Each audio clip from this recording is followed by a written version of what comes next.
Alright, I wanted to go through, since we didn't have a whole lot of time in class, I wanted to talk through some of the problems from homework 2 that I knew were challenging and just kind of walk through some of the mechanics of it. So we'll start with 17a and then hopefully subsequent videos we'll talk about some of the other things so that you can look back at these as we kind of move on in the class.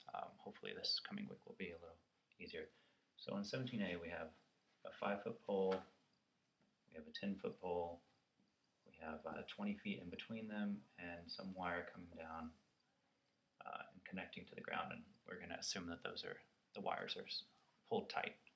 Okay, so I'm going to call the whole length of the wire, the two parts together, L, and I'm going to make it a function of x, where x is the distance from the 5 to here. If you made it from here to here, that's fine. It'll all come out the same. You just have to change the kind of perspective.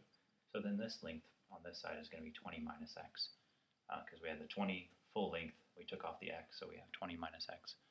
So now the important part about L, besides the fact that it's a function of x, is that it's this length, which is the hypotenuse of this triangle.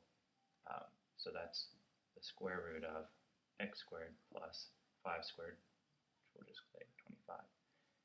And that's this side, and then this side is going to be the hypotenuse of this triangle, which is the square root of 10 squared, or 100, plus this 20 minus x squared, 20 minus x, and then the squared on the outside of the parentheses. Okay, so we've gotten that far. I'm going to rewrite this as x squared plus 25 to the half power. You can do the square root, just means to the half power. And then this 100 plus 20 minus x squared. Sorry. Squared also to the half power. Okay. All right. Then after that, I'm going to go ahead and take the derivative of that. So I bring the half down here. I have two parts. They're added, so you can do this one separate from that one, and then just put them together at the end. So I have my x squared plus 25. Now I take off 1, so that's to the negative 1/2. And then I do the chain rule, so I have the derivative of the inside here, which is just 2x.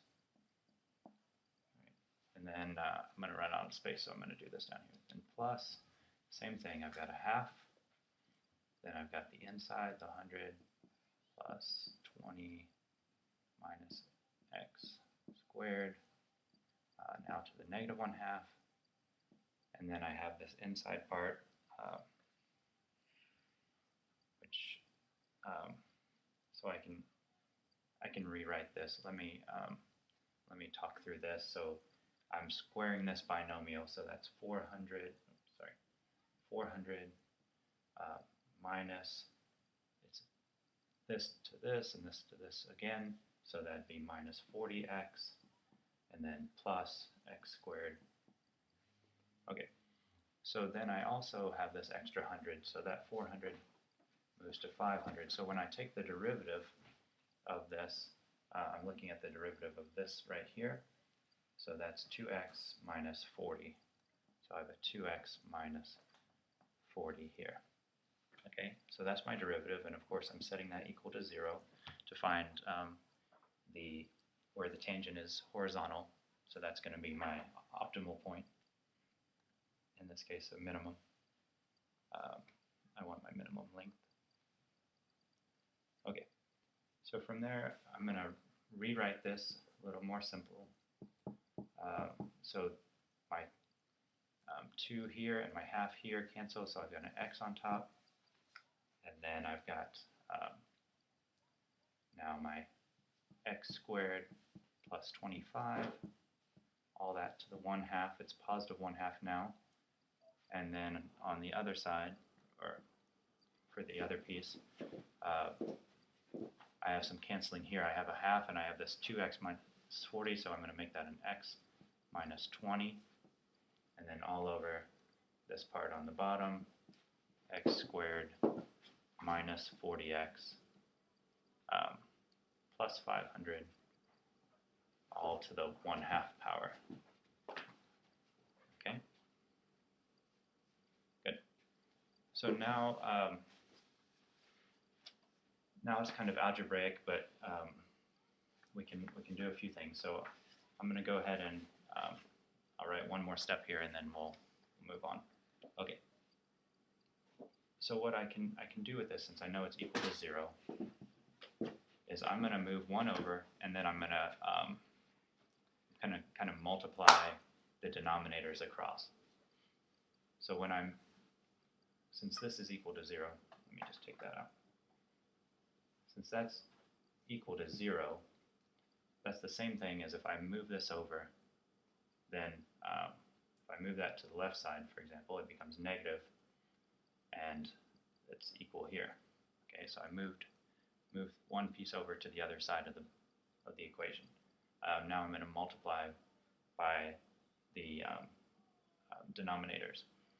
So now I'm at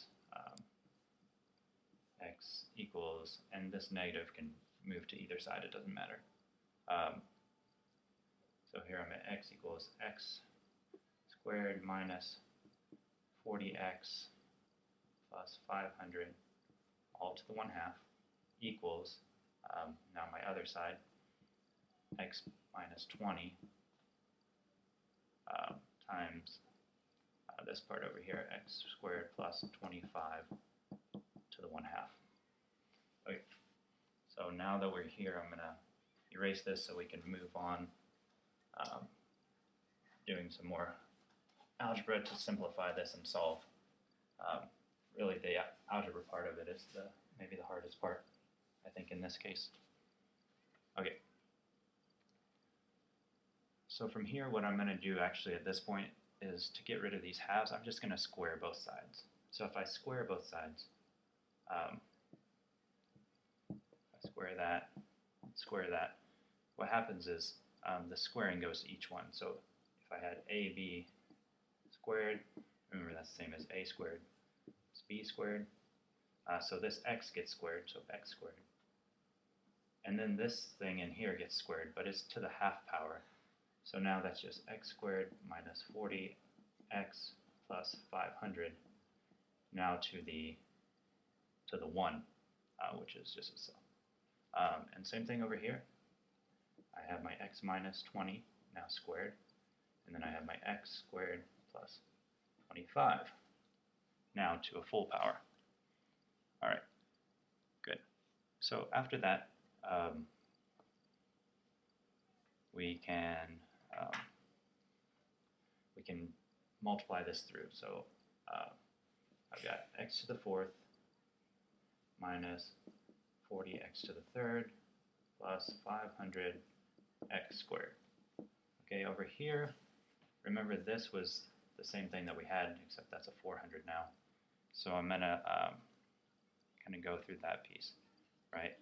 So here, I'll just kind of rewrite this here. So that becomes x squared minus 40x plus 400 up here. Okay, that's this piece. Okay, so now as I distribute that through, I get x to the 4th plus 25 x squared minus 40 x cubed minus 1,000 x plus 400 x squared, and then plus 10,000. Okay. You have an x squared on both sides, so those are gone. You have a negative 40 x cubed, so those are gone. They balance each other out, so you can just get rid of them. Now I'm going to move my x squared. I'm going to move everything over. I have 500. I have 400 that is positive over here. So if I take off 400 x squared, and then I'm going to take off another 25 x squared, and then so that gives me 75 x squared. Then I'm going to subtract my 1,000 x here and subtract my 10,000, and that equals 0. So now I'm at that point.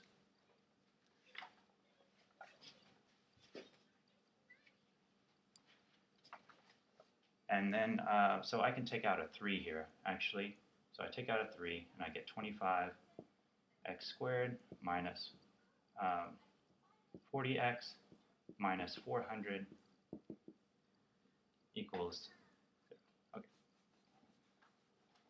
good. So now we're at this point,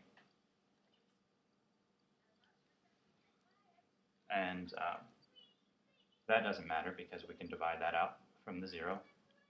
And now I'm going to use, I can use the quadratic equation.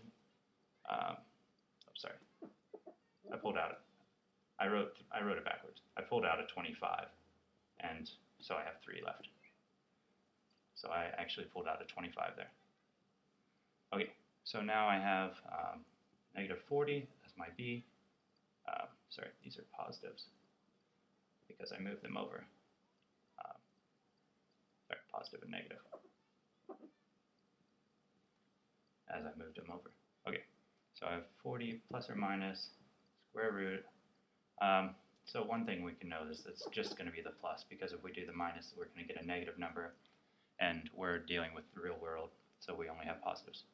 So positive b squared minus 4ac,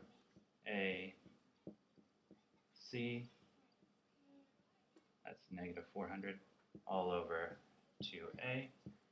Okay, so the 40 squared is 1600. And then this is 12 times 4, that's 48. So we get 4800.